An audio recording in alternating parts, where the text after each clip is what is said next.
It's all we know, all we know, the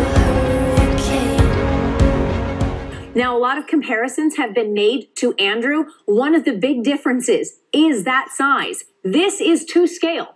This is Andrew. This is Irma. You can see the sheer difference between the two of them in not just size, but also strength. And yes, Wolf, we talked about the models. For the last couple of days, they've been a little off. You have to kind of pick and choose. Now you don't have to, because both of the models, especially the main ones that we look at, have really come into agreement on where this is going to make landfall and when. And at this point, that when looks to be early Sunday morning for South Florida. The American model and the European model now in agreement. All right, Allison, stand by. I know you're working. Your information, we'll get more from you shortly. It's not just Florida's coasts in danger. There's fear of life-threatening flooding inland as well. Let's go to our national correspondent, Miguel Marquez. He's near Lake Okeechobee in Florida for us. Miguel, communities there, they are clearly under evacuation orders. Mandatory evacuation orders here and mass evacuations and escape throughout the state. It is time to either roll the dice and hunker down or get out. Tonight, Hurricane Irma heading straight for Florida, leaving a devastating trail of destruction across the Caribbean in its wake. Homes and buildings decimated, no water, and hundreds of thousands without power. Irma slammed the islands of Turks and Caicos early Friday as a Category 4 hurricane. Last night was the worst experience of my life. The wind, it was just banging against the wall. The British Virgin Islands also hit hard. What used to be homes, now just frames and debris, trees snapped in half, and an airport in rubble.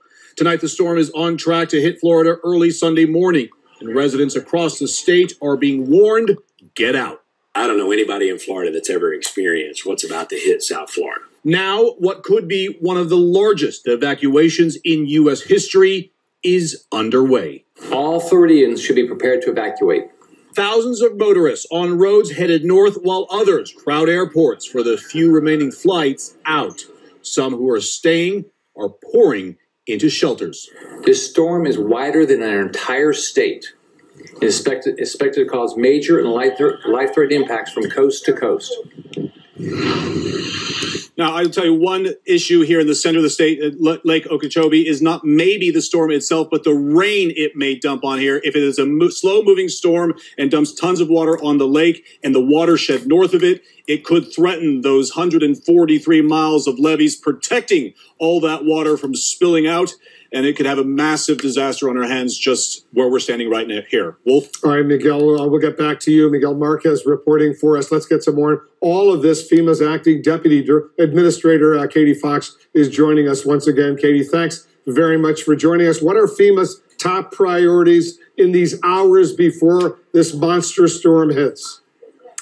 FEMA's top priorities are to really echo what the state and local officials have said, which is to follow the guidance of your local officials. If they tell you to evacuate, get out. Do not mess around. Do not delay. Do precisely as they say to keep you safe.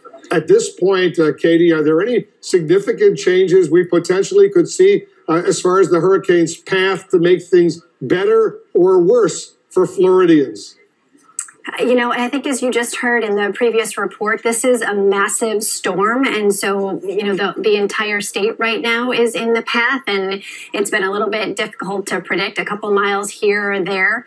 So I would just say, you know, follow the advice of your local officials. Make sure that you have your supplies, your emergency preparedness kit, and that you're ready to follow those orders. At this late stage, Katie, what should Floridians, residents, visitors in Florida be doing right now if they haven't evacuated?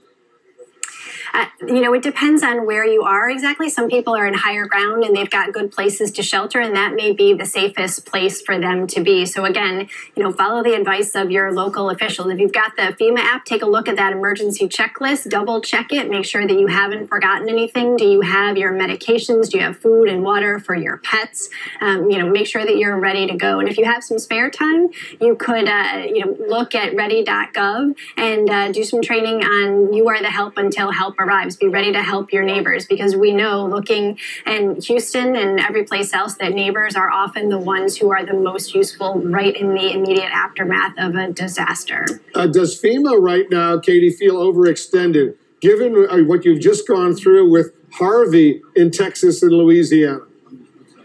You know, this is what we do. We prepare for the worst, and then we're ready for it. So we are marshaling all our forces across the Department of Homeland Security, certainly within FEMA, and really across the federal government. We're working with our state and local partners to increase our forces and be ready for whatever may happen. It's going to be a Category 5, we're told, once it hits the Keys, as it moves up through the entire state of Florida. There's going to be an enormous amount of power outages, right? What are the folks going to do if they lose power for days and days and days?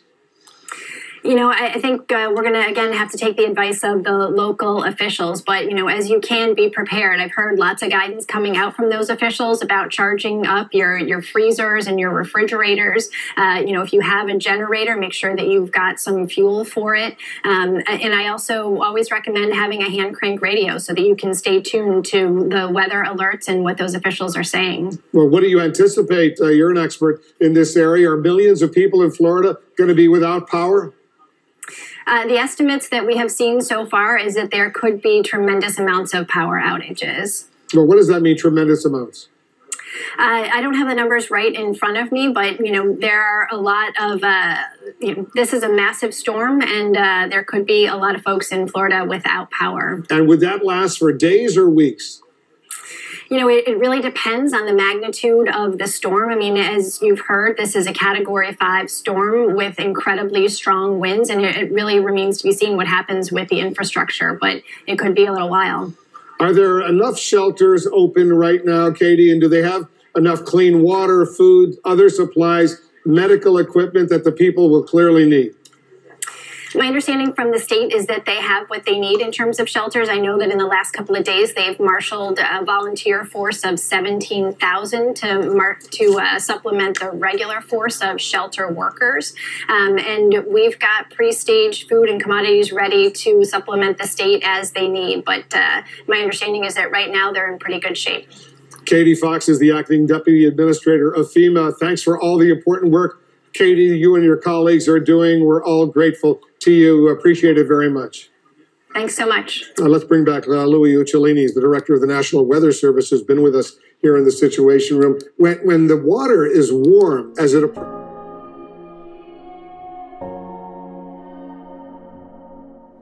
It's all we know.